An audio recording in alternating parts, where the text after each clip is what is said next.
talk about In Search of a Home. Today is Pentecost. Pentecost started long before the New Testament.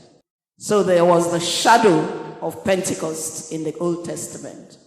And Jesus just fulfilled that shadow by manifesting in the way he did in the work of the Holy Spirit. In Exodus chapter 34 verse 22 and Deuteronomy chapter 16 verse 10, you'll find that the celebration of the Passover culminates in the festival, the Feast of Weeks. But the Feast of Weeks didn't start until the third day after Passover. And usually what will happen is that the people will bring in the harvest. So basically, Pentecost loans itself to harvest. So they will bring in the sheaves and they wave it before the Lord as an offering. And when you get to Leviticus 23:17 to 20 and Deuteronomy 16:9 to 10, we find this presentation of 2 loaves of unleavened bread. Of course, I've talked a lot about the unleavened bread.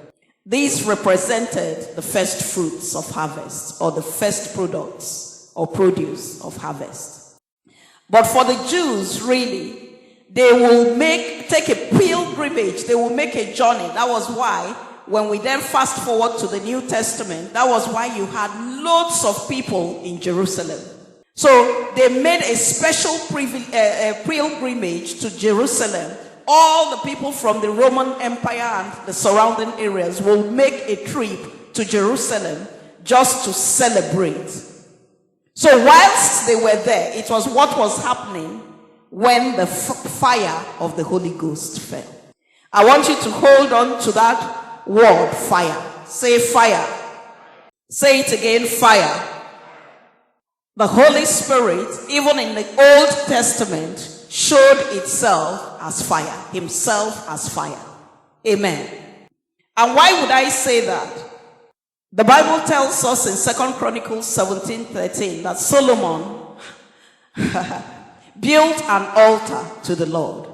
You will find that in building that altar, in building that temple, a lot of gold, silver, precious stones and things that were special went into building the temple. And the Lord gave very specific instructions as to the dimension. He even went as far as who will be the chief builder. And then when he has separated Bezalel, he began to put special skills into him and said to that young man, please train others who will work with you on building the temple. Once that temple had been built, Solomon then decided to dedicate the temple to the Most High God. The Bible tells us in that 2 Chronicles chapter 7 verses 1 to 3 that when he went to dedicate the temple, something happened. The Bible says that fire came down from heaven to take up the burnt offering. Now I've just painted a very brief picture for you of what was the shadow. This was what was to come. Now fast forward to the New Testament. Acts chapter 2 verses 1 to 4. The Bible says that the people, the disciples, were gathered together in this small room. They were gathered together waiting for the visitation of the Holy Spirit. And that the Holy Spirit descended and a sound came from heaven like a mighty rushing wind, filled the entire building. Then tongues of fire, tongues of what? Tongues of what? Appeared and settled on each one of them. The same fire. The Holy Spirit will manifest itself through fire. It is not limited to fire. The Holy Spirit has many functions. And my heart cry for you is that you will be touched by the Holy Spirit. We sing the song, we say, more of you, Lord. More of you. And then the choir brought another wonderful song that just ministers to me. It says, less of me, Lord, and more of you is what I want. Lord, that I may decrease again and again and again, and you may increase more and more and more, until there be nothing left of me. He said when the Holy Spirit descended, it sat on every single person as fire. But in the Old Testament, the Holy Spirit came into the temple. It came into the temple. The people were not able to stand. And then they stepped out of the temple, and probably the Holy Spirit remained. But today in the New Testament, the Lord is looking for vessels. The Holy Spirit is searching for vessels that he can settle in. The Holy Spirit is desperate for homes that he can make his dwelling place. He's desperately looking for a place to live in. The Holy Spirit is looking for people to live in. The Holy Spirit is looking for your body to live in. Pentecost is not so much about goosebumps. Pentecost is about the prophecy in Joel chapter 2. All the prophecies in Ezekiel, in Jeremiah, in Isaiah, where the Lord was saying, in the last days he's going to pour out his spirit upon all flesh, and things will begin to happen to the body of Christ. And we come into Acts chapter 2, and there's a fulfillment. But the Lord is no longer looking for buildings. He says, I don't desire a house that is made with hands. I want somebody's body that I can get into and occupy. Ask your neighbor, will you make your temple available to the Lord? Pentecost is about what you do with your body. In 2 Corinthians chapter 2 verse 19, it says, do you not realize that your body is a sacred place, the place of the Holy Spirit? 1 Corinthians 6, 19 to 20. Do you not know that your body is the temple of the Holy Spirit who is in you, whom you have received from God? You are not your own. You were bought with a price. Therefore, honor God with your body. In 1 Corinthians 3:16, he says, do you not know that you are God's temple, and that God's Spirit dwells, resides, lives in you? So God's Spirit is no longer permanently resident, as it were, in Solomon's temple. Pentecost is about us making our bodies available to the Holy Spirit. It says, do you not know that you are God's temple, and that God's Spirit dwells in the inside of you? And of course in Romans 12:1, it says that therefore I appeal to you that you present your bodies as a living sacrifice, holy, acceptable. It says that is your reasonable service. So what am I talking about today? I'm talking about Pentecost being the cross and the grace that the cross offers. I'm talking about Pentecost being a choice to patiently wait until you receive what you will require from heaven.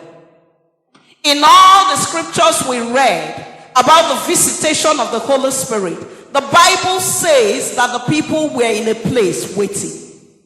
It is okay to sing, Lord, I want more of you. It is okay to petition him, Lord, more of you and less of me. It is okay to say, this is the air that I breathe. But will you wait long enough for him to fill you up? A choice to say yes to our bodies being transformed as receptacles of the presence of his glory. Pentecost is a choice. Lord, what do I do with my body? Should I give you my body so that you can dwell in my body and walk through me? Or should I keep my body to myself? Let me ask church for a minute. What would it feel like for you, for the Holy Spirit to colonize your body? What would it feel like for the Holy Spirit to possess you? A lot of us, as I speak now, demons have a colony in the inside of us. And we don't want to let go of the demons. And we know that what is in the inside of us is not of God. For some of us, we can't get rid of those things. But I want to ask you, what would it feel like for you if the Holy Spirit took you over? How would life look for you if the Holy Spirit completely took you over? How would you speak if the Holy Spirit took you over? How would you approach life if the Holy Spirit took you over? Pentecost is not about goosebumps.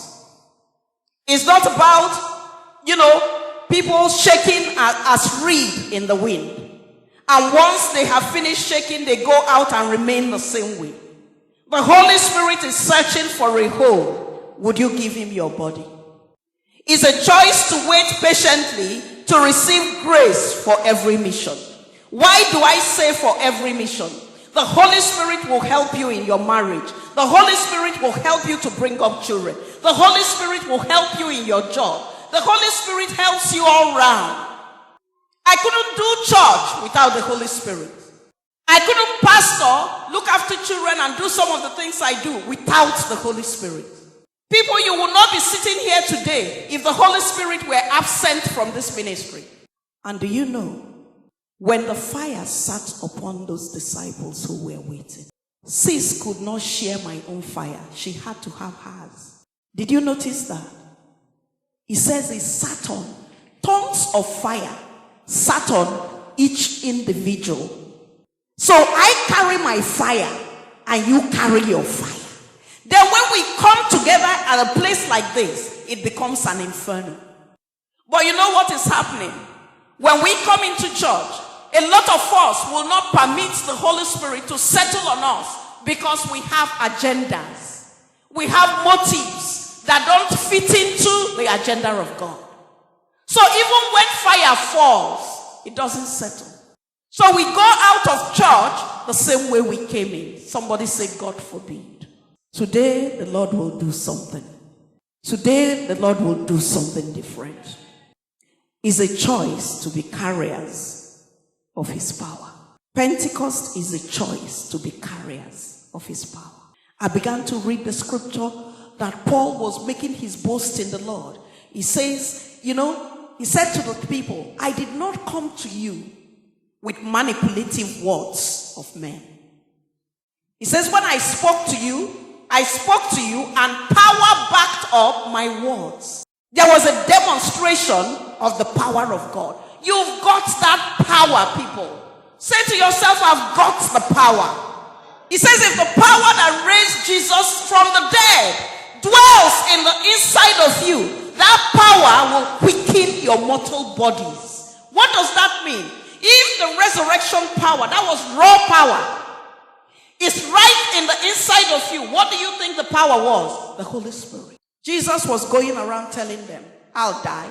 In 3 days' time, I'll be up. I'll die. They'll put me to death. In 3 days' time, I'll be up. I'm going to die, and they will bury me. I will die. I'll be dead. They will bury me. But in 3 days, I will rise again. In 3 days, I will rise again. Even the disciples did not believe him.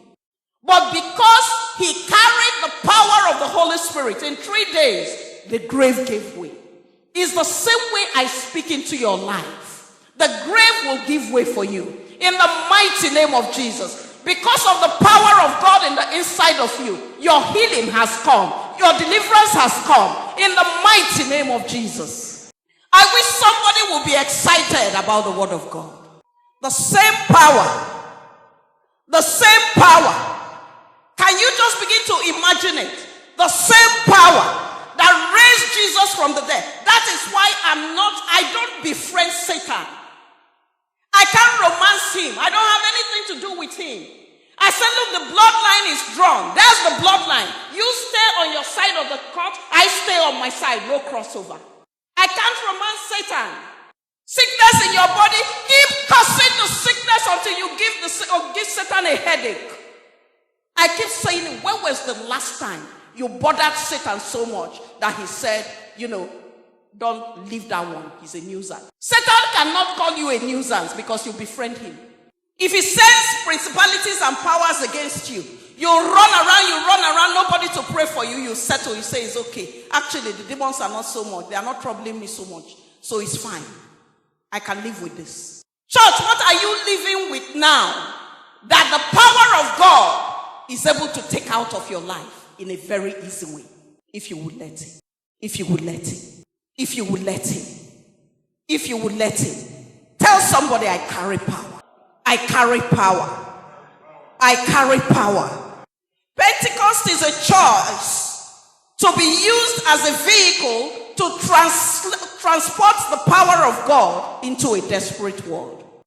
A friend will not call me and say, I have an issue in my life and it's troubling me, it's killing me. And then I say, oh, what are you going to do? No, probably before they finish the conversation, I say, let's pray. Let's get into the place of prayer and we'll pray until something happens. Most people will come and see me. They say they come for counseling. How long will you come for counseling for? If I give you the tool of the trade, after a while, you will begin to counsel others. Because whilst I'm praying for you for that problem to be solved, I'm also teaching you how to pray. Because the same power that I carry, you carry. Some of you even carry more power than I do, but you've not manifested.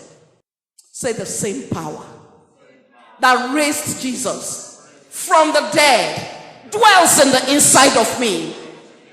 Holy Spirit, if you're looking for a home, I'm available.